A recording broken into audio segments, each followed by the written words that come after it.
মানুষ একজন মারা গিয়েছে, তার লাশ খাটিয়ার উপর ফেলে রাখা হয়েছে, এরপর হেফসখানা থেকে কিছু ছাত্রদেরকে ভাড়া করে এনে তার চারদিকে গোল করে কোরআন নিয়ে পড়ে শোনাচ্ছে।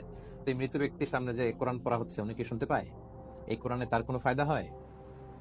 দেখা যাবে যে আজীবন সে কোরআনের বিরোধিতা করেছে, কোরআনের আইনের বিরোধিতা করেছে, কোরআনের শিক্ষার বিরোধিতা করেছে।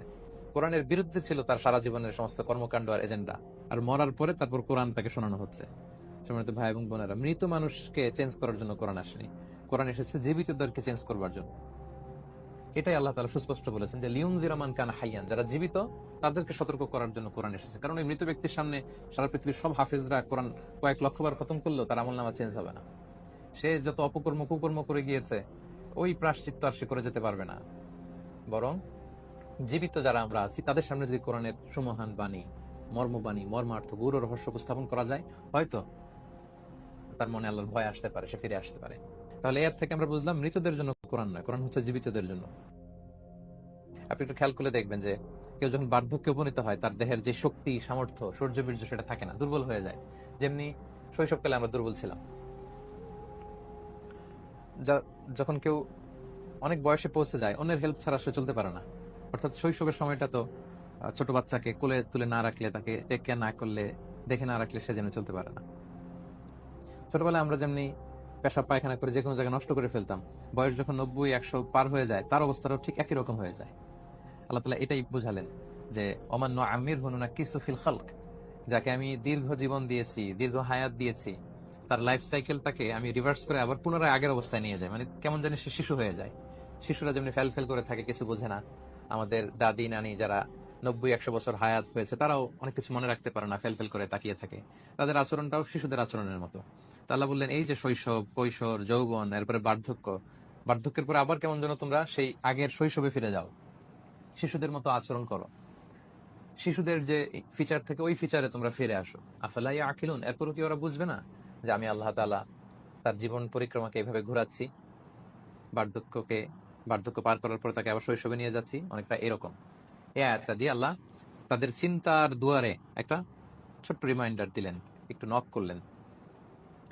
এরপর আল্লাহ তাআলা মুশরিকদের একটা জবাব দিচ্ছে। মুশরিকরা রাসূল সাল্লাল্লাহু আলাইহি ওয়াসাল্লামকে শায়ের, কবি বলে গালি দিত। তারা বলতো, মুহাম্মদ তুমি কবি, তুমি কবিতা বানিয়ে বানিয়ে আমাদের কাছে বলো যে এটা আল্লাহ পাঠিয়েছে। নাউজুবিল্লাহ মিন যালিক। তুমি, তোমার মধ্যে কাব্য প্রতিভা আছে, তুমি নিজে কবিতা রচনা করো, কম্পোজ করো, এরপর আমাদের কাছে এসে বলো আল্লাহর বাণী বলে চালিয়ে দাও। আল্লাহ এটার শক্ত সমালোচনা করে জবাব দিচ্ছেন যে ওমা আল্লামনাহু শি'রা, আমি আমার নবী মুহাম্মদ সাল্লাল্লাহু আলাইহি ওয়াসাল্লামকে কবিতা শিখাইনি। ওমা ইয়ানবাগি লাহু, আর তার জন্য এটা শোভনীয় নয় যে সে কাব্য প্রতিভা চর্চা করবে। ইন হুয়া ইল্লা যিকরুন, এটা হচ্ছে একটা উপদেশ বাণী, কোরআনটা হচ্ছে একটা উপদেশ, ওয়া কুরআনুম মুবিন, এবং এটা হচ্ছে সুস্পষ্ট কোরআন। এটা সুস্পষ্ট আল্লাহ তাআলার পক্ষ থেকে জিবরাইল আলাইহিস সালাম মারফত বিষ্ণু ইসা ইসলামের কাছে আসা সর্বশেষ, দ্য লেটেস্ট রেভেলেশন। আমি মোহাম্মদকে কাব্য প্রতিভা শিখাইনি। কবিদের যে ফিচার, তার কোনোটাই বিষ্ণু ইসা ইসলামের সাথে যায় না। কবিরা মন গড়া কথা বলে, তাদের ইমাজিনেশন, কল্পনা প্রসূত কথা বলে, ছন্দের তাল লয়, কবিতার লাইনের পংক্তিগুলোর অন্তমিল রাখার জন্য তারা যেমন মন চায় কথা বলে। বিষ্ণুনবী কি কখনো এরকম বলেছেন? না, বলেননি। অনেক কবিদের চারিত্রিক অনেক সমস্যা থাকে, বিষ্ণু ইসা ইসলামের কি ক্ষেত্রে এটা ঘটেছে? না। নিষ্কলুষ পবিত্র চরিত্রের তিনি অধিকারী। অনেক কবি আবুল তাবুল বলে, অশ্লীল বিভিন্ন বিষয় নিয়ে তারা কথা বলে। বিষ্ণু ইসা ইসলামের কোনো কথার মধ্যে কি কোনো ধরনের অশ্লীলতা এর ছোঁয়া আছে? না। বরং বিষ্ণু ইসা ইসলাম যা বলেছেন সত্য বলেছেন, মানবতার পক্ষে বলেছেন, মোরালিটি, এথিক্স, এগুলোর পক্ষে বলেছেন। অর্থাৎ একজন কবির যে সাধারণত ফিচার থাকে, এরকম ফিচার বিষ্ণু ইসা ইসলামের মধ্যে পাওয়া যায় না। এবং বিষ্ণু ইসা ইসলাম আল্লাহ বুঝাতে চাইলেন যে হে কুরাইশরা, তোমাদের এলাকাতেই তো জন্মগ্রহণ করলো, মক্কা হচ্ছে মুহাম্মদ সাল্লাল্লাহু আলাইহি ওয়াসাল্লামের বার্থ প্লেস।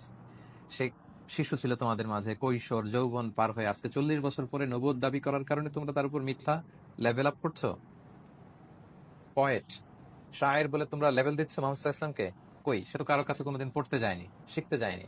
এবং বিষ্ণু ইসা ইসলাম কারোর কাছে কখনো কোনো অক্ষর জ্ঞান তিনি শিখেননি, বরং সরাসরি আল্লাহ তাআলা বিষ্ণু ইসা ইসলামকে শিখিয়েছেন। কারো কাছে যে বিষ্ণু ইসা ইসলাম নতজানু হয়ে বসেননি যে আপনি আমার শিক্ষক, আপনি আমাকে শিখান না, এটা বিষ্ণু ইসা ইসলামের ক্ষেত্রে যায়নি। বিষ্ণু ইসা ইসলাম বলতেন আল্লামানি রব্বি, আমার রব আমাকে শিখিয়েছেন। সরাসরি আল্লাহ তাআলা বিষ্ণু ইসা ইসলামকে শিখিয়েছেন। এবং ওনার পুরো জীবনে কখনো তিনি কবিতা বলেননি। হাদিসে দুই একটা জায়গায় দুই একটা লাইন পাওয়া যায় যে কথাগুলো মিলে যায়। হুনাইন যুদ্ধে রাসূল সাল্লাল্লাহু আলাইহি ওয়াসাল্লাম ইন্সপায়ার করার জন্য বলেছিলেন আনা নবী লা কাযিব আনা ইবনু আব্দুল মুত্তালিব। তারপর যখন মসজিদে নববী তিনি বিল্ড আপ করবেন, মাটি কাদা পাথর নিয়ে তৈরি করছিলেন, তখন দু একটা কথা বলেছিলেন যেগুলোর অন্তমিল মিলে যায়। এটা হচ্ছে কোইন্সিডেন্ট, কাকতালীয় ব্যাপার। কিন্তু কেউ ঘূর্ণাক্ষরে বলতে পারবে না যে রাসূল সাল্লাল্লাহু আলাইহি ওয়াসাল্লাম কখনো কবিতা বলেছেন বা কাব্য প্রতিভা ওনার মধ্যে ছিল, এটা কেউ বলতে পারবে না। উনি তো কারো কাছে অক্ষর জ্ঞানী শিখেননি, কারো কাছে যে কোনো কিছু লেখাপড়া এগুলো শিখেননি, সরাসরি আল্লাহ তাআলা বিষ্ণু সাল্লাল্লাহু আলাইহি ওয়াসাল্লামকে শিখিয়েছেন। কেন আল্লাহ তাআলা বিষ্ণু সাল্লাল্লাহু আলাইহি ওয়াসাল্লামকে সবার থেকে এরকম আলাদা রাখলেন? কেন কাব্য প্রতিভা শিখাননি? এর কারণ হচ্ছে বিষ্ণু সাল্লাল্লাহু আলাইহি ওয়াসাল্লামের মধ্যে যদি কাব্য প্রতিভা থাকতো, কবিতা বানানোর, কবিতা পড়ার, বলার, প্রকাশ করার টেন্ডেন্সি থাকতো, তাহলে কুরাইশদের কথার একটা ভ্যালিডিটি চলে আসতো যে মুহাম্মদ সাল্লাল্লাহু আলাইহি ওয়াসাল্লাম নিজে কবিতা বানিয়ে বানিয়ে, মন গড়া কথা বানিয়ে আল্লাহর নামে চালিয়ে দেয়। আল্লাহু আকবার। এজন্য আল্লাহ বলেন ওয়ামা আল্লামনাহু শি'রা, আমি মুহাম্মদকে কবিতা শিখাইনি। ওমা ইয়ামবাগি লাহু, কাব্য প্রতিভা, এই পোয়েট্রি, এটা শিখা, জানা, প্রচার করা তার জন্য শোভনীয় নয়। বরং ইন হুয়া ইল্লা যিকরুন, যে কোরআন আমি পাঠিয়েছি এটা হচ্ছে একটা উপদেশ, রিমাইন্ডার, অ্যাডভাইস, এবং এটা কোরআনুম মুবিন, সুস্পষ্ট কোরআন।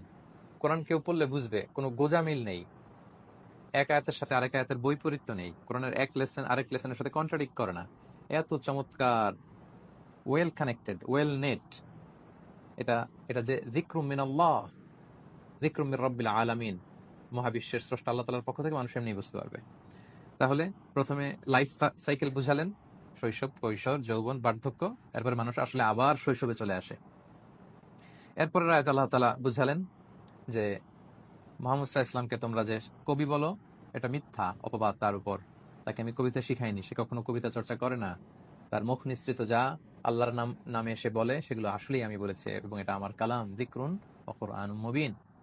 তো এই কোরআনটার কাজ কি? আল্লাহ তাআলা এই কোরআন দিয়ে কি হবে সেটা বললেন, যে লিউনযিরা মান কানা হাইয়ান, যাতে করে এই কোরআন সতর্ক করতে পারে মান কানা হাইয়ান, যারা জীবিত তাদেরকে, ওয়া ইয়াহিক্কাল কওলু আলাল কাফিরিন, এবং কাফিরদের জন্য যে শাস্তি এটা যেন অবধারিত হয়, অথবা কাফিররা জেনে বুঝে কোরআন না মানলে তাদের জন্য যে আযাব এটা সুনিশ্চিত হয়ে যায়, বা কাফিরদের জন্য যে কথাটি সেটি বাস্তবায়িত হয় এই কোরআনের সতর্কতার মধ্যে দিয়ে। এখানে এই আয়াতের মধ্যে বেসিক্যালি দুইটি কথা। এক হচ্ছে কোরআন এসেছে জীবিত মানুষদের জন্য, এই বিষয়টা এই আয়াত আমাদের সামনে স্পষ্ট করে। আল্লাহ বলেন লিউনযিরা, যাতে করে কোরআন সতর্ক করতে পারে তাদেরকে, মান কানা হাইয়ান, যারা জীবিত। তাহলে জীবিত মানুষের অভ্যাস বদলাতে কোরআন এসেছে। জীবিত, the living creature, human being, তাদের আচরণে তুমুল আমূল পরিবর্তন আনার জন্য এই কোরআন এসেছে। হিস্ট্রি বদলে দেওয়ার জন্য এই কোরআন এসেছে, মৃত মানুষদের জন্য কোরআন আসেনি।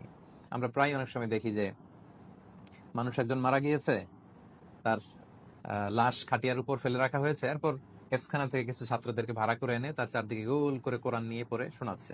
তো এই মৃত ব্যক্তির সামনে যে কোরআন পড়া হচ্ছে, উনি কি শুনতে পায়? এই কোরআনে তার কোনো ফায়দা হয়? দেখা যাবে যে আজীবন সে কোরআনের বিরোধিতা করেছে, কোরআনের আইনের বিরোধিতা করেছে, কোরআনের শিক্ষার বিরোধিতা করেছে। কোরআনের বিরুদ্ধে ছিল তার সারা জীবনের সমস্ত কর্মকাণ্ড আর এজেন্ডা। আর মরার পরে তারপর কোরআন তাকে শোনানো হচ্ছে। সম্মানিত ভাই এবং বোনেরা, মৃত মানুষকে চেঞ্জ করার জন্য কোরআন আসেনি, কোরআন এসেছে জীবিতদেরকে চেঞ্জ করবার জন্য। এটাই আল্লাহ তাআলা সুস্পষ্ট বলেছেন যে লিউনযিরা মান কানা হাইয়ান, যারা জীবিত তাদেরকে সতর্ক করার জন্য কোরআন এসেছে। কারণ এই মৃত ব্যক্তির সামনে সারা পৃথিবীর সব হাফেজরা কোরআন কয়েক লক্ষবার খতম করলেও তার আমলনামা চেঞ্জ হবে না। সে যত অপকর্ম কুকর্ম করে গিয়েছে, ওই প্রায়শ্চিত্ত আর সে করে যেতে পারবে না। বরং জীবিত যারা আমরা আছি তাদের সামনে যদি কোরআনের সুমহান বাণী, মর্মবাণী, মর্মার্থ, গুরু রহস্য উপস্থাপন করা যায়, হয়তো তার মনে আল্লাহর ভয় আসতে পারে, সে ফিরে আসতে পারে। তাহলে এর থেকে আমরা বুঝলাম মৃতদের জন্য কোরআন নয়, কোরআন হচ্ছে জীবিতদের জন্য। এবং ইয়াহিক্কাল কওলু আলাল কাফিরিন, কাফিরদের জন্য এই কথাটা কনফার্ম হয়ে গিয়েছে, সুনিশ্চিত হয়ে গিয়েছে কোরআনের সতর্কতার মধ্যে দিয়ে, যে তারা এই কোরআনের সতর্কতাকে মানেনি। আমরা গত পর্বে বলেছিলাম কোরআনের ওয়ার্নিং বা সতর্কতা তিন ধরনের। এক নাম্বার হচ্ছে পূর্ববর্তী জাতিরা কেন ধ্বংস হয়েছিল, বারবার এটা বলে কোরআন আমাদেরকে সতর্ক করে যেন আমরা একই পথে পা না বাড়াই। এরপর কিয়ামতের বিভীষিকাময় পরিস্থিতির ব্যাপারে ওয়ার্নিং।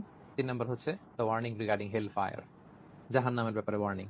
এত ওয়ার্নিং কাফিরদের কাছে হাজির করার পরেও তারা যখন কোরআন মানেনি, তাদের জন্য যে আযাব অবধারিত এটা সুনিশ্চিত হয়েছে। তাহলে আমরা এই 3টি আয়াত শেষ করলাম।